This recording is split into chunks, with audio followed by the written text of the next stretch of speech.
ang mga kwento ng pag-ibig, kwento ng buhay at kwento ng pag-asa dito sa Barangay Love Stories. Love Stories.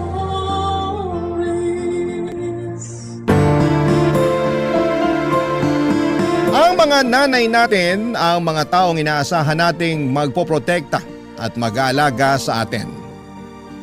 Sila ang unang tinatakbuhan natin sa oras ng pangangailangan. Pero may mga pagkakataon na sila din ang magdudulot ng pinakamatinding sugat sa ating puso dahil sa mga pinili nila sa buhay. Ikaw, kabarangay, may lakas ka bang patawarin at yakapin ang sakit na kanilang iniwan? Dear Papa Dudut, magandang araw po sa inyong lahat at sa mga kapwa ko kabarangay. Matagal na po akong taga-suporta ng Barangay Love Stories. Dahil may katrabaho po ako dati na palaging nakikinig sa inyong mga kwento sa YouTube. Dahil sa kanya, nagsimula na rin po akong makinig sa Barangay Love Stories. Ang kwentong ito ay isang bahagi ng aking buhay na tanging ang aking mommy at kapatid lamang ang nakakaalam. Nakasulat po ito sa aking journal at sa pagkakataong ito, napagdesisyonan ko pong ibahagi sa inyo ang ilan sa mga karanasan at aral na natutunan ko sa buhay. Alam niyo po yung feeling na mas lalong gumagaan ang lahat tuwing may nakakausap ka tungkol sa problema mo. Kaya po ako sumulat sa inyo kasi gusto ko pong maramdaman ulit yung feeling na yon. Ako po si Jasper. Lumaki po ako sa isang pamilya na malayo sa karaniwang buhay ng marami. Noong pinanganak po ako ay tila hindi pa ganap na handa ang mami ko na maging isang magulang. Maaga po naghiwalay ang aking mga magulang at hindi ko na po nakilala ang aking tunay na ama. Kaya po habang ako'y lumalaki, ang yaya ko po ang madalas kong kasama at kausap sa bahay. Nagbago po ang aming sitwasyon noong pinanganak ang kapatid ko, si Dylan, na ang tatay ay isang Amerikano. Ngunit hindi rin po nagtagal at naghiwalay din si mami at ang tatay ni Dylan. Habang lumalaki po ako ay unti-unti kong napapansin na parang mas paborito ni mami si Dylan. Aaminin ko po na sobrang nasasaktan ako tuwing napapansin ko po ito. Pero ni minsan, hindi ko po pinagbuhatan ng sama ng loob ang aking half-brother. Sa katunayan po ay hindi ko na rin po naramdaman na magkaiba pala kami ng ama. Para sa akin ay si Dylan ang kapatid ko at wala po akong ibang nararamdaman kundi ang pagmamahal at pagkalinga sa kanya, Papa Dudut.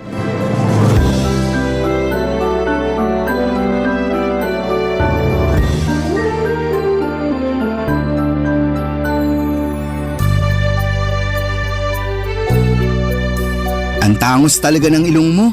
Sana kahit kalahati man lang bigyan mo ako. Tapos ang puti-puti mo pa. Iba talaga pag may lahing kano. Mukhang naliligo kahit hindi naman talaga naliligo. Huwag mo nga akong simulan, kuya. Nagkakaganyan ka ng dahil lang sa ilong. Okay din naman yung ilong mo ah. Parang isda. Boneless. Ah, ganun ha? Dylan, ayaw ko sanang sabihin to sa'yo pero sa tingin ko ito na yung tamang oras para malaman mo ang buong katotohanan. Sana maintindihan mo na hindi madali sa akin na sabihin to sa'yo. 2 years old ka lang noon nung napulot ka ng kasambahay natin sa basurahan. Hindi alam ng kasambahay natin kung ano ang gagawin niya noong mga panahon na yun. Kaya si mami na ang nagpaubaya at nagpalaki sa'yo. Ano nga akala mo sa akin 5 years old? Hoy, lumang tugtugin na yan. Balikan mo na lang ako pag nakapag-isip ka na ng bago. Eto naman, di na mabiro. Nga pala, asan si mami? Namamalengke ata. Kanina pa wala dito yun. Ang sabihin mo, baka nagbubulakbol. Ang di ko rin kasi maintindihan dito kay mami. Para siyang teenager kung umasta. Kung yung ibang nanay dyan, sobra-sobra yung pag-aalaga at pag-aaruga sa mga anak nila. Tayo naman parating naiiwan sa bahay kasama yung maid. Di ko tuloy maiwasan mainggit dun sa mga kaibigan kong pinaghihigpitan ng mga nanay nila. Naku, bahala ako dyan. Huwag mo ko kayo idamay. Ayokong paghigpitan ako, no? Tsaka isa pa, ayaw mo nun? Pwede tayong kumain at maglaro ng video games buong maghapon. Kung sa bagay, pero mas maganda sana kung may tatay tayong kasama dito, no? Ay, yang si Mami talaga. Sana naman makahanap na siya ng matinong lalaki. Oo nga, di ko pa talaga nararanasan yung pakiramdam na magkaroon ng isang ama. Pareho lang naman tayo. Yung tatay ko di ko na rin naabutan. Tapos yung tatay mo naman, sobrang bata mo pa nun. Di nga nagtagal ng 1 month yun dito sa bahay. Mabait pa yung tatay ko, kuya. Ewan, di ko rin masabi. Pero ang natatandaan ko, parati silang nag-aaway ni Mami. Tas kadalasan, nasa terrace yung tatay mo umiinom at nagyoyosi. Ah! Ikaw Pilipino, ako naman Amerikano. Ano kaya magiging lahi ng susunod nating kapatid, kuya? German? Japanese? O Canadian? Ano sa tingin mo? Huy, sana naman di na magkaanak yan si Mami.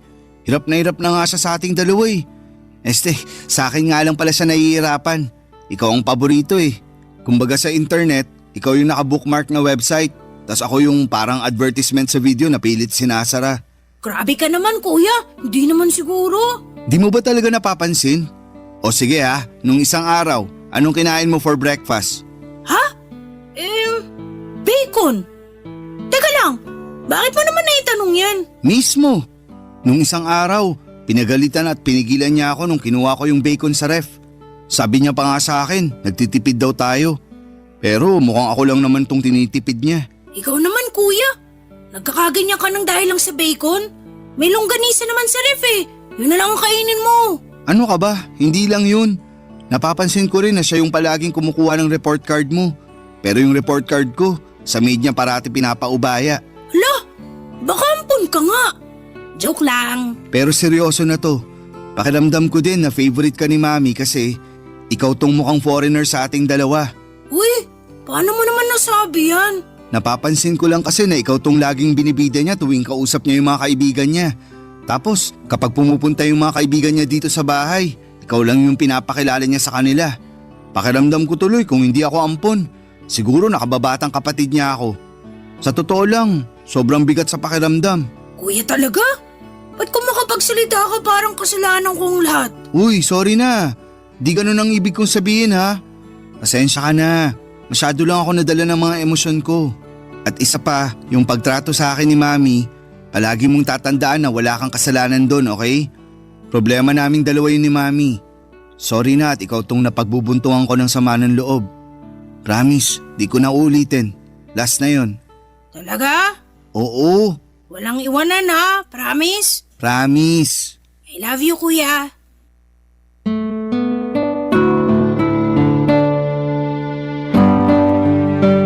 Ganyan kami ng kapatid ko, Papa Dudut. Laging nag-aasara, nag-aaway pero grabe. Sobrang mahal namin ang isa't isa. Kahit halos 6 na taon ang agwat ng edad namin, pakiramdam ko ay parang 1 taon lang ang pagitan namin. Siguro ay dahil alam naming pareho na kami lang din ang magtutulungan sa huli. Kasi tulad ng sinabi ko, si Mami palagi namang lumalabas. Tapos yung maid na lang yung nakakasama namin sa pang-araw-araw. Kaya kami ni Dylan magkasama sa lahat ng oras, pagkain, laro, problema. Lahat ng maliliit at malalaking bagay ay magkasama kami. Pero bigla po nagbago ang sitwasyon nang nakilala ni Mami si Nathan, isang French na hindi nagtagal ay naging boyfriend niya. Hindi ko talaga maintindihan yung nararamdaman ko ng mga panahong yon. Parang naghahalo-halo yung takot, pagwo-worry, at hindi ko alam kung matutuwa ba ako o mababahala. Sa totoo lang, sa pagkakakilala ko kay Mami, akala ko ay hindi rin magtatagal yung relasyon nila. Kasi hindi siya yung tipo ng tao na basta-basta magpapadala sa isang relasyon. Pero sa kabila ng lahat, at the end of the day ay masaya kami ni Dylan kasi naging mabait naman si Nathan sa amin. Hindi nagtagal ay nag-live-in na rin sila sa bahay na inuupahan namin. At doon ko na-realize na tila ba isang malaking pagbabago yung pagpasok niya sa buhay namin. Akala ko ay magiging one big happy family na kami. Yung tipong magkakasama kami masaya at walang sagabal. Pero laking gulat ko nang matapos ang 6 na buwan, may sinabi si Mami sa amin ni Dylan na talagang bumasag sa puso ko. Yung tipong hindi ko alam kung papaano tatanggapin. Kasi parang lahat ng pangarap at inaasahan ko ay bigla na lamang nawasak.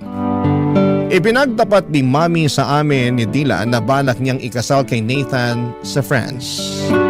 Nung una'y natuwa pa ako para kay Mami kasi syempre masaya akong makita siyang masaya. Lalo na't si Nathan naman ay naging mabait sa amin. Pero hindi yon ang talagang bumasag sa puso ko. Yung sumunod na sinabi ni Mami ang nagdulot ng pasakit na hindi ko alam kung papaano ko haharapin, Papa Dudut.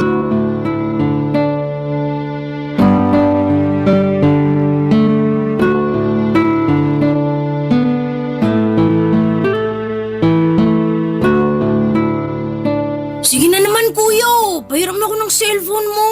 Sandali lang. Hindi mo ba nakikita na naglalaro pa ako? Manood ka na muna ng TV dun sa sala. Kanina ka pa naglalaro eh. Okay na yan. May kailangan Mami! tayong pag-usapan. Bakit? Ano po yun? Mukhang seryoso to ah. Patay.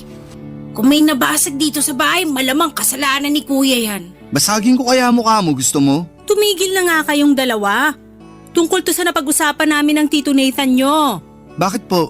Magpapakasal na kami. At napagdesisyonan namin na doon na kami sa France magpapakasal. Ibig niyo po bang sabihin, sa ibang bansa na tayo titira? Astig!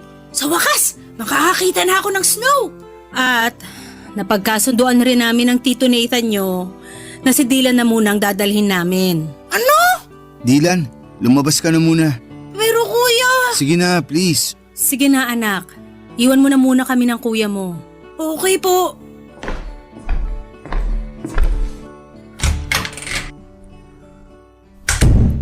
Ibig niyong sabihin, iiwan niyo na ako? Jasper, mahal ang cost of living doon. Walang bahay ang Tito Nathan mo sa France. Umuupa lang siya ng apartment doon. Magsisiksikan lang tayo kung isasama ka pa namin. At isa pa, mas makakamura tayo kung dito ka na muna sa Pilipinas mag-aaral. Bakit pakiramdam ko na nagpapalusot lang kayo? Alam ko naman na sa simula't sampul pa lang si Dylan na ang paborito niyong anak. At wala kayong narinig sa akin dahil mahal ko naman yung kapatid ko na yan. Pero di ko akalain na aabot kayo sa puntong paghiwalayin niyo kami. Jasper, wala na akong magagawa. Pinoproseso na ni Tito Nathan ang visa ko pati na rin ang visa ng kapatid mo. At huwag ka mag-alala kasi pumayag na ang lola mo na doon ka muna mag-aaral at titira sa kanya sa probinsya. Sobrang unfair niyo naman po. Alam ko na matagal niyo ng pangarap na maging residente sa ibang bansa. At nabigo kayo nung naghiwalay kayo ng tatay ni Dylan, hindi po ba? Hindi ko rin akalain na ipagpapalit niyo ako para lang sa pangarap mong yan. Ang kapal ng mukha mo? Buwas-bawasan mo yung tabas ng dila mo dahil kung hindi mas malala pa dyan ang aabutin mo sa akin. Nakapagdesisyon na kami ng Tito Nathan mo, Jasper. At wala ka nang magagawa doon.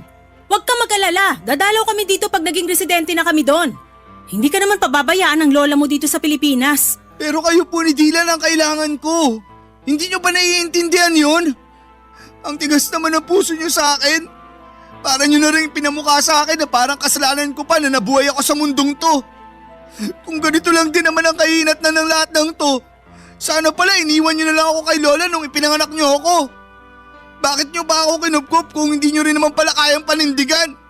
Anong klase kayong ina? Isa pa, Jasper, at tatamaan ka na talaga sa akin. Umayos ka. Hindi kita pinalaking bastos. Kung tutusin, hindi niyo naman ako pinalaki, di ba? Buong buhay ko, lagi kayong wala. Ano po ba ang naging kasalanan ko sa inyo para tratuhin niyo ako ng ganito? Kuya? Kuya, ano pang sinabi ni Mami sa'yo? Nagbago ba ang isip niya? Mukhang buo na ang desisyon niya. Kung ganun, hindi ako sasama sa kanila. Dito lang ako sa tabi mo, kuya. Dylan, wag. Ha? Anong ibig mong sabihin? Mas magiging maganda ang buhay at kinabukasan mo pag sumama ka papuntang France. At dun, mararanasan mo na rin ang pakiramdam ng magkaroon ng isang buong pamilya. Kaya ipangako mo sa akin na magpapakabait ka dun, ha? Buong pamilya? Anong buong pamilyang pinagsasasabi mo dyan? Hindi ka nga kasama, di ba? Dylan, pinapangako ko sa'yo na magkikita pa tayo. Isipin mo na lang na pareho tayo nagbabakasyon sa ngayon. Susunod ako sa France at magsasama ulit tayo sa isang bubong, promise. Kuya, mamimiss kita. Ako rin.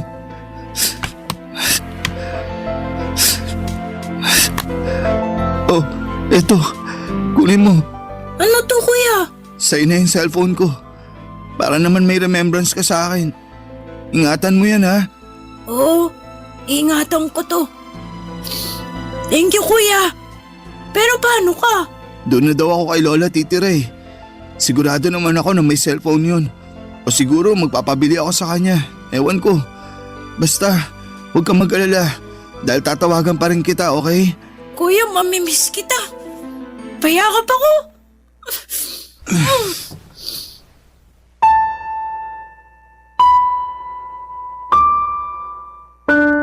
Papadudot, sobrang nasaktan ako sa naging desisyon ng nanay ko.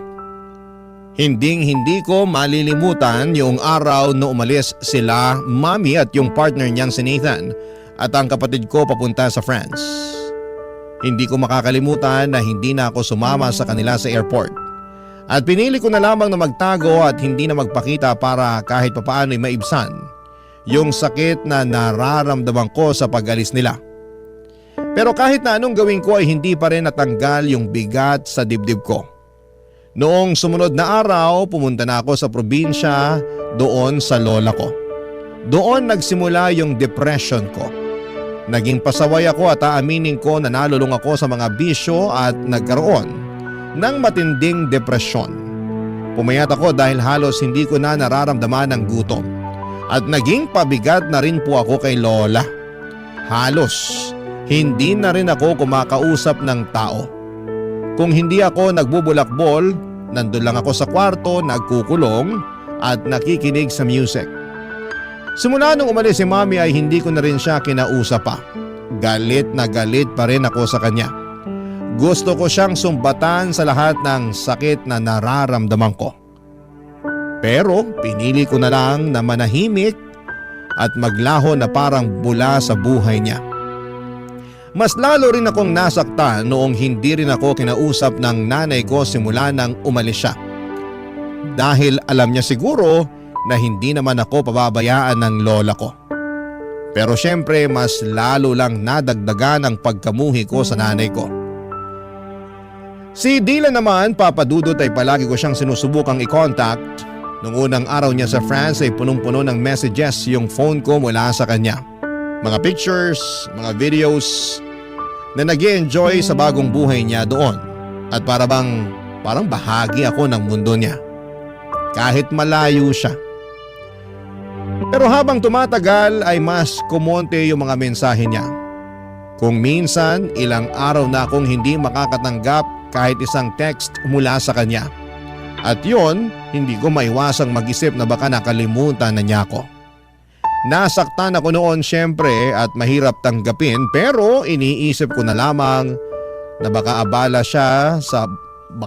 ako sa bago niyang buhay kasama sina Mami at si Nathan, papadudot. Barangay Love Stories. Barangay Love Stories. Yung empathy ng lola ko ang naging gabay ko, papadudot.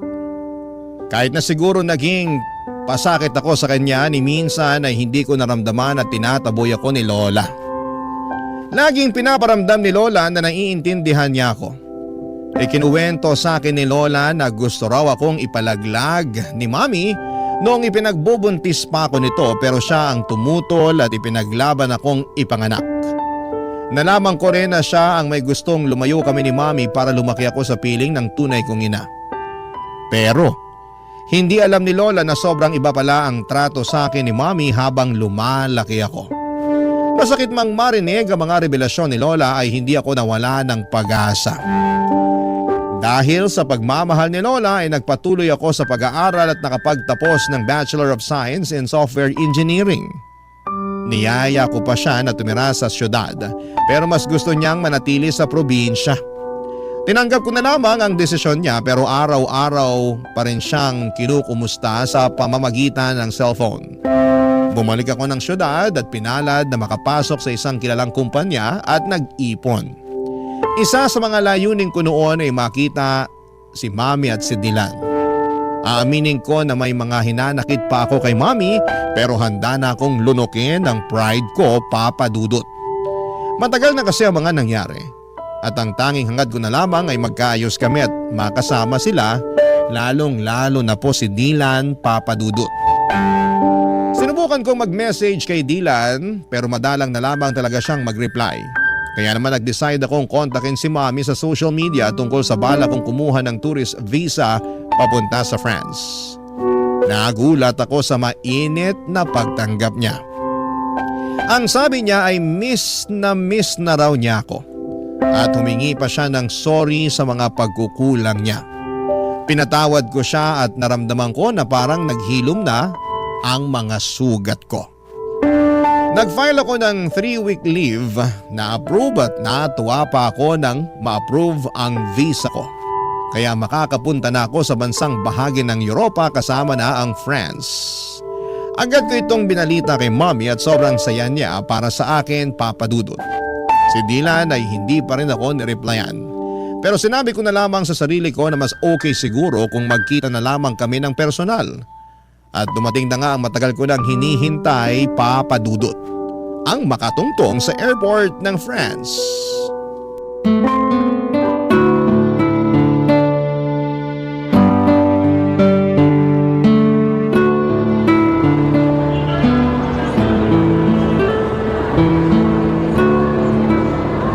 Jasper!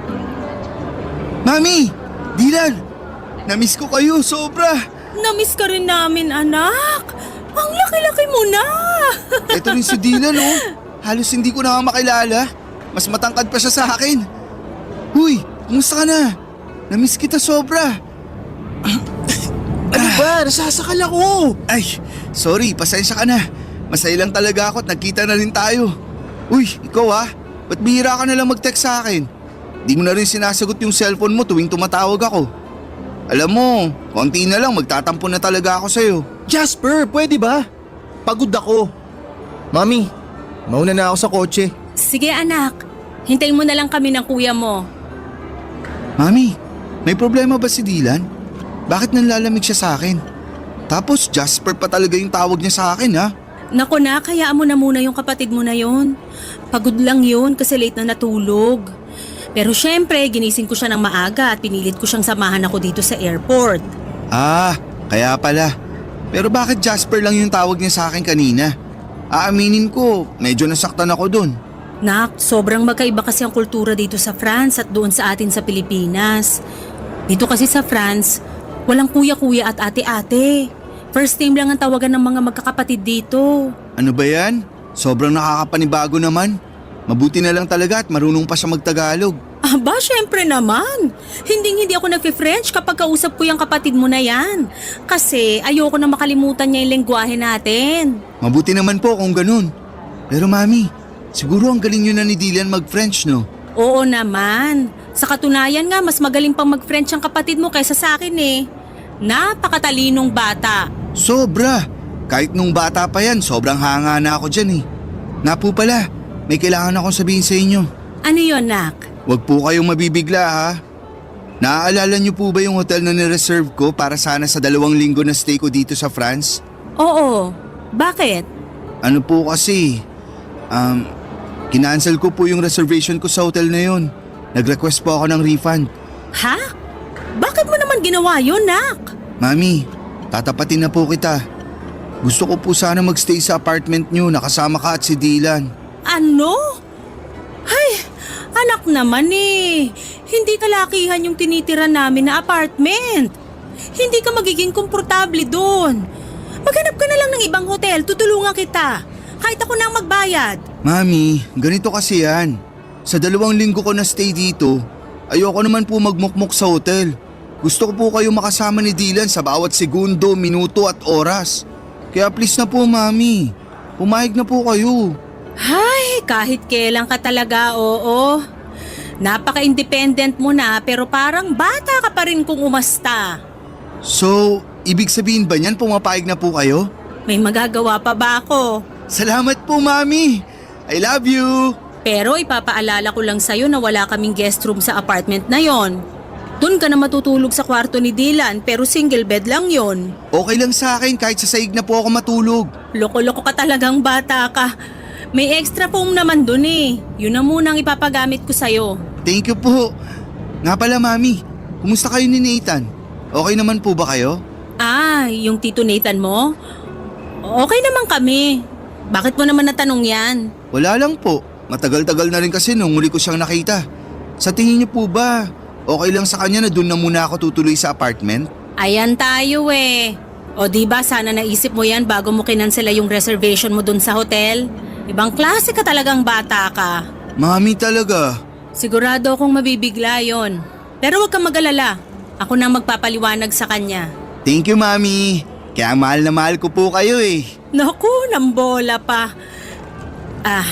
Pero Jasper, kung sakaling may marinig ka na ingay galing sa kwarto namin, huwag mo na lang pansinin, okay? Kasi alam mo naman, buhay mag-asawa, paminsan-minsan may mga hindi pinagkakasunduan. Pero wala namang problema na hindi nasosolusyonan, di ba? Bakit po? Madalas po ba kayo mag-away ni Nathan? Alam mo naman mga French, ang tatapang. Tapos kapag may pinaniniwalaan sila, talagang pinaninindigan nila. Kaya ayan, paminsan-minsan nagtatalo kami dahil sa ugali ng Tito Nathan mo na ganyan. Ah, kaya pala. Mukhang maninibago ako dito ah. Halika na nga, sa bahay na tayo magkwentuhan. Papadudot, tumuloy po ako sa apartment ni na Mami at salamat na lamang at napapayag si Nathan na doon ako tumira ng 2 linggo. Mabuti na rin po at naging okay na kami ni Mami at sobrang nagpapasalamat po ako sa Panginoon dahil sa maayos ang relasyon namin. Pero si Dylan po ay mukhang siya naman po ngayon ang nanlalamig. Hindi na kami masyadong nagkakausap. Kahit nasa isang kwarto lamang kami natutulog. Kadalasan po ay naka-headset lamang siya at tuwing tinatanong ko siya o nakikipag-small talk, parang hindi siya interesado. Minsan nga po ay hindi na niya ako sinasagot ng maayos. Nung una iniisip ko na baka epekto lamang ito ng pagiging dito niya sa France na nirahan o baka naman dahil sa mga pagtatalo ni Mami at Nathan sa kabilang kwarto. Alam ko po kasi na kahit na hindi nila sinasadya ay malaki ang epekto ng mga ganong bagay, lalo na kapag naririnig ng bata. May mga pagkakataon din na iniisip ko na baka may pinagdadaanan siya na hindi ko pa rin nauunawaan. Sinubukan ko pong kausapin siya minsan kung bakit siya nanlalamig, pero iniiwasan lamang po niya ako. Hindi ko na po siya pinipilit, baka lalo lang po siyang magtampo o magalit. Naintindihan ko naman po na may mga bagay na ayaw pa niyang pag-usapan at baka hindi pa siya handa papadudot. Kahit na ganito siya, hindi po nagbago ang pagmamahal ko sa kanya. Mahal na mahal ko pa rin siya at ginagawa ko po ang lahat para iparamdam sa kanya ang bagay na yon. Kaya noong nagkita kami, ginamit ko po yung pagkakataon para ipakita sa kanya kung gaano ko siya pinapahalagahan. Pinagluluto ko siya ng almusal, binibilhan ng mga bagong gadgets at kung ano-ano pa. Nagpasalamat naman siya pero hanggang doon na lang. Wala na po yung mga asaran at kulitan namin at ako na lang po ang unti-unting nag-a-adjust sa nagbabagong ugali ng kapatid ko. Hanggang isang gabi habang si Dylan ay abala sa computer at ako naman ay naglilinis ng kwarto ay may napansin po kong kakaiba sa likod niya. Manipis po kasi yung suot niyang damit noong araw na yon. Kaya kitang-kita ko na may kakaibang kulay sa likod niya. Dali-dali ko pong inangat ang t-shirt niya at parang nabasag ang puso ko sa mga nakita ko. May mga pasa siya sa katawan niya. Agad akong natigilan at parang may dumaan na bagyong dumurog sa puso ko.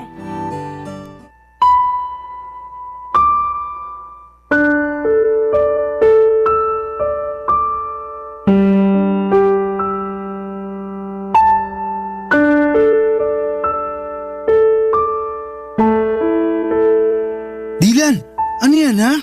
Ba't ang dami mong pasa? Ang OA mo naman, pwede ba huminahon ka? Wala to. Nadulas lang ako sa CR nung isang araw. Dylan, wag mo akong gawing tanga. Alam ko yung pinagkaiba ng pasa na galing sa aksidente at pasa na sinadya. Sino may gawa nito sa'yo, ha? Magsalita ka. Ano bang pakialam mo, ha? Ipapaalala ko lang sa'yo, Jasper, ha? Hindi kita kapatid. Hindi tayo lumaki sa iisang bahay. At higit sa lahat, magkaiba tayo ng tatay. Kaya utang na loob, lubayan mo na ako, tigilan mo na yung pagpapanggap mo na concern ka sa akin. Seryoso ka? Talaga ba, Dylan? Ang sakit mo naman magsalita. Ganyan na ba talaga kasama ang tingin mo sa akin? Ni minsan hindi ko inisip na magkaiba tayo ng tatay. Simulat sa pool, kapatid na buo ang tingin at turing ko sa'yo. Ba't ka ba nagkakaganyan, ha? Ano bang nagawa akong kasalanan sa'yo para kamuhian mo ako ng ganito katindi? Nangako ka sa akin dati na susunod ka, di ba? Nangako ka na magkikita tayo ulit pero pinaasa mo lang ako. Ang tagal ko naghintay, nagmukha akong tanga. Hanggang napagod na lang ako. Napagod ako sa walang katapusang paghihintay dun sa pangako mong napako. Pero nandito na ako ngayon, di ba? Dylan naman. Hoy, wag ka nga umasta na parang kasalanan ko kung bakit ako nagkakaganito. O nandito ka nga, pero iiwan mo rin naman ako pagkatapos ng 2 linggo eh. Sana hindi ka na lang pumunta dito. Nagsayang ka na ng oras, nagsayang ka pa ng pera. Dylan, makinig ka. Please, wag mo namang isumbat sa akin yung pagkakalayo natin. Wala ni isa sa atin ang ginusto na mangyari yun. Akala mo ba hindi ako nasaktan na pilit akong inilayo sa nag-iisa kong kapatid? Durog na durog ako nung umalis kayo. Hindi ko alam kung paano ko hinarap ang bawat araw na wala ka sa tabi ko. Pero wala na akong magawa nun, kaya tiniis ko, Dylan. Tiniis ko yung sakit na yun. Kasi alam ko na mas magiging maganda ang buhay mo dito. At alam ko na mas makakamit mo yung mga pangarap mo dito. Kahit kailan, hindi ko pinangarap na mabugbog ng asawa ng nanay ko. Teka lang, si Nathan? Siya ang may gawa nito sa'yo? Magbabayad siya sa ginawa niya sa'yo. Hayop siya? Hayop! Teka lang, kumalma ka nga. Masyado kang mainit eh. Makinig ka sa akin. Kung ano man yung ginagawa niya, hayaan mo na. Huwag ka na makialam. Mamaya madamay ka pa eh. Dylan, magpaliwanag ka. Bakit niya nagawa sa'yo ito? Kailan nagsimula to? Paano? Sabihin mo na sa akin, parang awa mo na. Ay, sa akin niya binubunton yung galit niya kasi hindi siya mabigyan ni Mami ng anak. Wala naman kaming magawa ni Mami. Kailangan namin ng tulong niya eh. Kasi gusto namin maging legal na residente dito. Matagal ng pangarap ni Mami yun. Buwisit na pangarap yan. Wala man lang bang ginawa si Mami para ipagtanggol ka? Alam ni Mami lahat ng ginagawa sa akin ni Nathan. Pero wala nang pag-asa si Mami. Palagi na lang niyang pinagtatanggol yung asawa niya. Kaya siya unawain ko na lang daw kasi nga may pinagdadaanan. Bakit di mo agad sinabi sa akin to? Bakit? May magagawa ka ba? Kung sinabi ko sa ito noon pa? Kung makaasta ka para kang hero ah. Wala ka rin naman magagawa eh. Di ba? Eto ba ang dahilan kung bakit di mo sinasagot mga messages at tawag ko sa'yo? Dahil mas pinili mong sarilinin ang lahat ng problema mo? Oo. Napakatanga ko! Napakabobo ko! Napakalaki kong gago! Dapat andito ako ng mga panahong kinailangan mo ko. Dapat nandito ako ng mga panahong kinailangan mo ng taong magpoprotekta sa'yo. Dapat nandito ako ng mga panahong wala kang karamay at kinailangan mong ilabas lahat ng sakit ng dahil sa lahat ng pinagdadaanan mo. I'm sorry, Dylan. Patawarin mo ako. Hindi mo kailangan humingi ng tawad. Pasensya ka na kung pinamukha ko sa'yo na kasalanan mo lahat kung bakit nangyayari to. Ang importante, hindi ka na ulit masasaktan ng animal na yon, naiintindihan mo? Alam mo kung ano yung pinakamasakit para sa akin? Yung simula pagkabata natin, ikaw yung paboritong anak ni Mami pero hindi ka man lang niya nagawang ipagtanggol sa hype na Nathan na yon. Hindi ko alam kung paano natiis ni Mami yung ganitong klaseng sitwasyon, Dylan. Hindi ko na talaga kaya dito. Sasama na ako sa'yo. Parang awa mo na isama mo ko. Sorry kung hindi kita pinakitunguhan agad ng maayos. Ang totoo niyan, gustong gusto na kitang yakapin nung unang araw pa lang na nagkita tayo dun sa airport. Pero nilamon kasi ako ng inggit eh. Nilamon ako ng lungkot. Naiinggit ako kasi malaya mo nagagawa lahat ng mga bagay na gusto mo. Habang ako, mala-impyerno yung buhay ko dito. Kung akong papipiliin, mas gugustuhin ko na ako na lang sana'y naiwan sa Pilipinas eh. Dylan, alam kong alam mo na kung may paraan lang para pagbaligtarin ko ang sitwasyon nating dalawa. Matagal ko na yung ginawa. Mahal na mahal kita, kuya. Mahal na mahal kita, Dylan. Sobra. Huwag kang mag-alala. Iuwi na kita sa Pinas. Kayo ni Mami. Wala nang dahilan para manatili pa kayo dito. Hindi na ako makakapayag na saktan ka pa ng hayop na yon. Salamat kuya.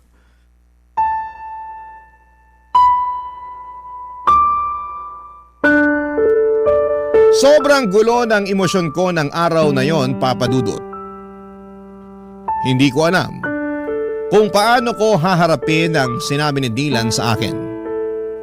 Kung nung una ay pinapangarap ko pang magtagal sa bakasyon ko sa France, ngayon ay parang ang tanging hangad ko na lamang ay makaalis pabalik ng Pilipinas kasama ang nanay at kapatid ko. Kinausap ko si Mami noon at pinilit kong kumbinsihin siyang bumalik na sa Pilipinas kasama ko, pero tila baga nakatanim na sa isipan niya ang pangarap niyang maging residente ng ibang bansa. Pinagbantaan niya rin ako na hindi ko raw pwedeng i-report sa authority ang kalaguyo niya dahil masisira daw lahat ng plano niya. Tinutulan niya ang tulong ko at sa mga mata niya ay parang isang malaking pagkatalo na lamang ang bumalik sa Pilipinas. Sobrang sakit ng pakiramdam ko. Kahit na anong pilit ko ay nagmatigas siya, Papa Dudut. Kitang-kita ko na ang toxic na ang relasyon nila ng asawa niyang Frances. Pero hindi pa rin siya tumitigil sa pangarap na makapagtuloy sa ibang bansa. Ang hirap, Papa Dudut. Ipinaglaban ko si Mami sa paulit-ulit na paraan, subalit sa kanya ay tila wala ng saysayang lahat. Kaya't gumawa ako ng paraan at sa uli ang tanging magagawa ko na lamang ay iligtas at dalhin si Dylan pabalik ng Pilipinas. Pagdating namin sa Pilipinas ay parang isang milagro. Ang dating pagkatao ni Dylan pati na rin ang relasyon namin ay muling nabuhay. Parang ang mga piraso ng aming koneksyon na matagal nang nawalay ay unti-unting nagsimulang magdikit muli. Naramdaman ko ang pagbabalik ng tiwala, bukas siya sa akin at sa bawat araw ay tila mas nagiging malapit kami sa isa't isa, Papa Dudut. At ngayon dito na rin siya tumitira kasama ko sa kondo na inuupahan ko. Lahat ng mga pangangailangan niya ako na ang nag-aalaga at nag-aasikaso. At si Mami naman kahit nalabag sa puso ko na iwanan siya sa France ay wala po akong magagawa. Pakiramdam ko noon kung patuloy akong magmamatigas at ipagpipilitan ang gusto ko ay baka si Mami na mismo ang magtulak sa akin papalayo at ayokong mawala pa siyang muli. Hindi ko kayang masira pa ang natitira naming relasyon. Kaya kahit na ang sakit ay sinabi ko na lamang sa kanya na tawagan ako kaagad kung umabot na sila sa punto ng pisikala ng asawa niya. Binigay ko na rin sa kanya lahat ng mga phone numbers na mga pwedeng magbigay ng tulong doon kung sakasakali. Papa Dudut, gulong-gulo po ako noon. Para akong naiwan sa gitna ng isang bagyong hindi ko kayang kontrolin. Hindi ko matanggap na nanatili siya sa poder ng lalaking yon. Yung lalaking nanakit sa kapatid ko. Yung lalaking unti-unting tinatanggal ang kanyang peace of mind. Sobrang hirap at sa kabila ng lahat ng mga nangyari, parang hindi ko kayang tanggapin na patuloy niyang pinipili ang lalaking yon. Parang isang sugat na hindi mo kayang hilumin. Isang pighati na paulit-ulit na bumabalik. Barangay Love Stories. Barangay Love Stories. Papa Dudut, naging maayos naman po ang buhay ni Dylan dito sa Pilipinas. Lalo na at magkasama kami. Maliit lang ang inuupahan kong kondo pero komportable at magaan sa pakiramdam. Natustusan ko naman ang mga pangangailangan namin at sa bawat araw ay natututo rin si Dylan sa pag-a-adjust sa simpleng buhay dito sa Pilipinas. Ako na rin ang nag-aasikaso sa lahat ng papeles ni Dylan para makapag-stay siya ng maayos dito at higit sa lahat ay pinili kong ipagpatuloy ang kanyang edukasyon dito sa Pilipinas. Papa Dudut, masaya ako na naging mapayapa ang buhay namin kahit sa simpleng paraan. Ang mga maliliit na bagay na dating hindi namin binibigyang halaga, mga magaan na araw, tahimik na gabi ay ngayon ay nagiging malalaking bagay para sa amin. Ngunit sa kabila ng lahat ng ito, hindi pa rin nawawala ang matinding pagwo-worry namin kay Mami, lalo na si Dylan. Paminsan-minsan ay binabangungot pa siya parang ang mga masasakit na alaala mula sa France ay patuloy na bumabalik, Papa Dudut. Parang hindi siya makaalis sa mga trauma na iniwan sa kanya ng mga nangyari doon. Minsan ramdam ko ang takot sa mga mata ni Dylan at sobra siyang nagwo-worry sa kalagayan ng nanay namin. Hindi rin ako nakaligtas sa mga alalahaning yon. Pareho kami ng mga nararamdaman, yung bigat sa puso, yung takot na baka may mangyaring masama kay Mami o kaya'y lalo siyang mapahamak, Papa Dudut. Ilang gabi rin ang lumipas na hindi ko maiwasang sisihin ang sarili ko. Sana'y mas pinilit ko si Mami na bumalik sa Pilipinas kasama namin. Hanggang ngayon ay hindi ko pa rin mapatawad ang sarili ko sa desisyon kong iwanan siya doon. Marami akong tanong sa isipan ko kung sana'y mas pinilit ko pa siya, kung sana ay hindi ko siya iniwan baka hindi na siya lumubog pa sa ganitong sitwasyon. Pero sa kabila ng lahat, Papa Dudut, ng pag-aalala at pagdududa, may mga bagay na kailangan ko ring tanggapin. Minsan, hindi mo kayang baguhin ang mga desisyon ng ibang tao. Lalo na kung ang pinipili nilang landas ay iba sa'yo. Ngunit kung may isang bagay man na hindi ko pagsisisihan, yon ay ang desisyon na dalhin si Dylan pabalik ng Pilipinas. Siyang naging dahilan kung bakit mas nagkaroon ng pag-asa akong maramdaman na natutulungan ko siya at magbagong buhay. Sa kanya ko nahanap ang lakas na magpatuloy at hindi ko kayang isiping wala siya sa tabi ko. Lalo na sa mga panahong kailangan ko ng gabay at suporta. Mas ligtas siya sa akin dito at mas magaan ang pakiramdam ko na magkasama kami. Ang mga gabi namin ngayon ay tahimik, puno ng simpleng kaligayahan. At mas kontento kami sa buhay, Papa Dudut.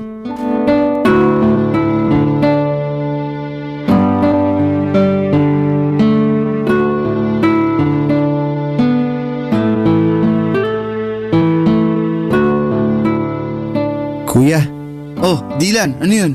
salamat talaga. Hindi ka nagdalawang isip na isama ako pabalik dito sa Pilipinas. Sobrang pasalamat ko lang talaga at malaki pa yung natitirang pera sa savings ko noong mga panahon na yun. Dahil doon, nakabili ako kaagad ng ticket mo papunta dito. Nabawasan pa tuloy yung savings mo dahil sa akin. Pasensya ka na talaga ha. Dylan, yan ang wag na wag mong iisipin. Yung pera, pwede ko ulit kitain yan.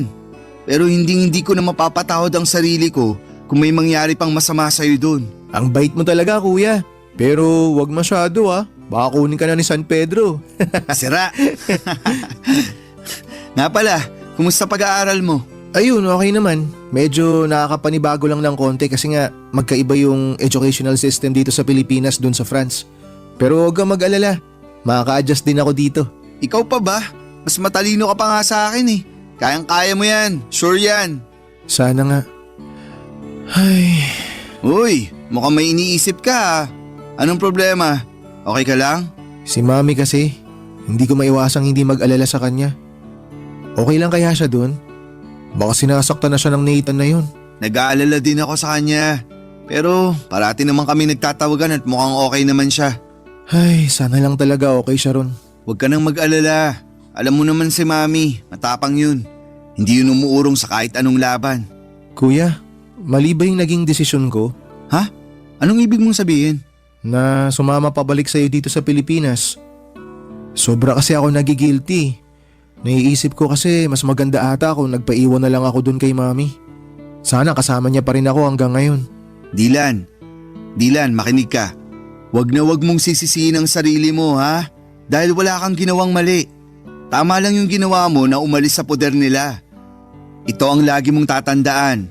Hindi mo kailanman kailangang tiisin ang pang-aabuso ng isang tao sa'yo.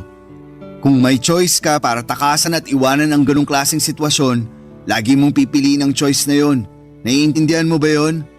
Si Mami ang mali dito, Dylan. Siya may kailangang baguhin. Kailangan niyang matutunang respetuhin ang sarili niya. At kailanman, hindi ko maiintindihan kung bakit tinitiis siya ang lahat ng yon. Lahat ng sakit at lahat ng pang-aabuso. Para lang maging legal siya na residente. O teka kuya, kalma ka lang. Huwag ka masyado magalit. Siya na mismo ang nagpapahirap sa sarili niya. Hindi ko na talaga alam kung anong nangyayari sa kanya. Dylan, Hindi niya nakikita na ang kalayaan at ang respeto sa sarili mas mahalaga kaysa sa papel na pinapangarap niya. Kuya, sa tingin mo, babalik pa kaya si Mami dito? Huwag kang mag-alala. Hindi ko titigilan si Mami hanggang sa makabalik siya dito. Ako na bahala doon ha. Mag-focus ka na lang sa pag-aaral mo. I'm sorry. Masyado ako nagiging emosyonal. May iba tayo. Sigurado ako matutuwa si Lola pag nakita ka niya. Pupunta tayo kay na Lola this weekend, okay? Sige, tara! Nakaka-excite! Baby pa ata ako nung huli ko nakita si Lola eh. Oo. Sigurado ako magugustuhan mo dun sa probinsya. Sariwang hangin, maraming puno, at higit sa lahat, walang traffic. Hindi na ako makapaghintay. Alam mo kuya, hindi ko akalain na darating pa pala tong panahon na to. Ako din, Dylan. Alam ng Diyos na ilang beses kong pinagdasal na sana magkita tayo ulit. At ngayon na magkasama na tayo, babawi ako sa napakaraming taon na nawala sa atin. Tama kuya, sangayon ako dyan. Pero alam mo, pwede ka namang bumawi sa akin ngayon eh. Bila mo ka ng bagong cellphone kuya, bawi ka na. Ayan tayo eh. Sige na kuya, ugod-ugod na tong phone ko eh. Ang bilis na malobat. Tsaka kailangan na talagang palitan. Kuya, please naman. Bila mo na ako ng bago. Ay, sige na nga. Buksan mo yung drawer ko. May cellphone ako doon na hindi ko na masyadong nagagamit. Sa'yo na yun. Nice! Salamat kuya, the best ka talaga. Ayos, may bago na akong cellphone. Ay kuya, sandali lang. Diyan ka lang ha, may papakita ako sa'yo. Ano yan? Oh, naalala mo pa ba to? Teka lang. Ito yung bigay ko sa'yo na cellphone bago ka pumunta ng France ha. Buhay pa pala to? Oo kuya, talagang tinago ko na maigi to. Medyo matagal-tagal ko nang hindi nagagamit kasi sobrang luma na. Pero inalagaan ko to. Grabe! Hindi ko akalain na naitabi mo pa pala yan. Akala ko matagal nang nasira o nawala yan eh. Kasi tong cellphone na to, hindi lang basta gamit to. Ito yung alaala na naitago ko na kahit na malayo tayo sa isa't isa, kahit na anong mangyari, may mga bagay na hindi talaga magbabago. Dylan, thank you at hindi mo kinalimutan ang pagiging magkapatid natin. Salamat din kuya. Kasi dahil sa'yo, natutunan ko kung paano maging matatag. Ikaw rin yung nagturo sa akin kung paano lumaban. Kung wala ka, baka hindi ko rin nahanap yung lakas para makausad ako sa mga nangyari. Na-realize ko rin na walang laban ang hindi natin kayang pagtagumpayan basta magkasama tayo. Ikaw talaga. Isa na lang at maniniwala na talaga ako sa'yo. Kanina pa tayo nagdadramahan dito eh. Pahag na nga lang. I love you kuya. Love you too. Sa mga panahong yon, Papa Dudo, talagang naghilom ang mga sugat namin ni Dylan. Mas naging matatag ang aming pagsasamahan bilang magkapatid. Tahimik na ang buhay namin at sa wakas ay nakaramdam kami ng kapayapaan, isang uri ng katahimikan na matagal na naming hinahanap.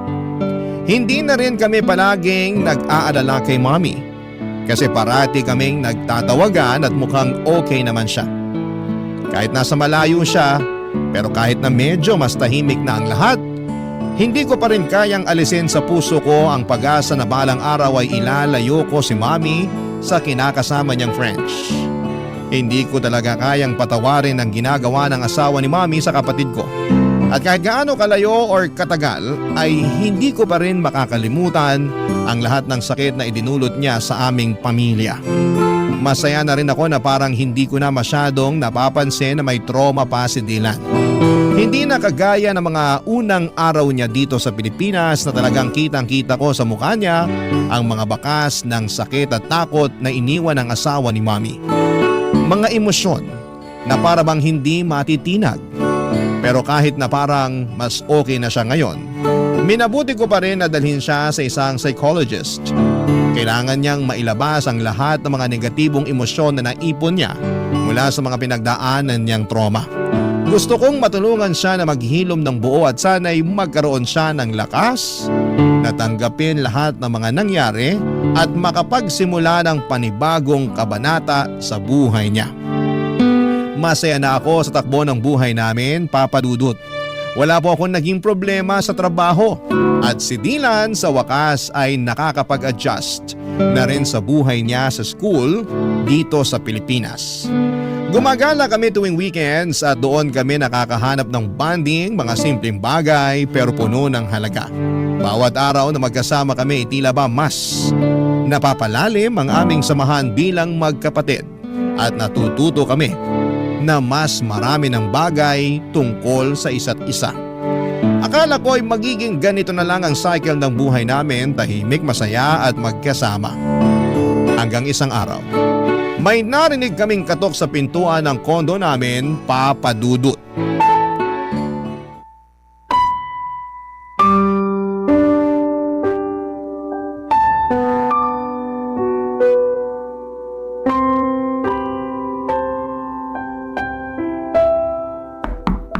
Sandali lang! Mami? Mga anak! I'm so sorry! I'm so sorry! Ang tagal kong hinintay ang araw na to. Teka, Mami, paano nyo nalaman yung address dito? Binigay sa akin ng lola niyo ang address niyo. Pasensya na kayo kung hindi ko sinabi na dadating ako kasi sa totoo lang, hindi ko alam kung may mukha pa akong ihaharap sa inyo. Naging makasarili ako.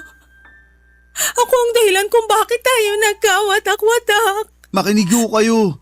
Tapos na po yun. Hindi nyo na kailangang isipin yun. Ang importante, nandito na po kayo. Hindi ako naging mabuting ina dahil lang sa kagustuhan ko na umasenso at manirahan sa ibang bansa. Naging unfair ako sa inyong dalawa. Mga anak, I'm so sorry. Sising-sisi na ako sa mga naging desisyon ko sa buhay. Mami, wag nyo nang isipin yun. Okay na po tayo. Hindi nyo po alam kung gaano kami kasaya ni Kuya ngayon na nandito na kayo. Tsaka ang mas mahalaga ngayon, Mami, kumpleto tayong tatlo. At mas matatag na tayo ngayon. Tama po si Dylan. Hinding-hindi na po tayo magkakaiwalay ulit.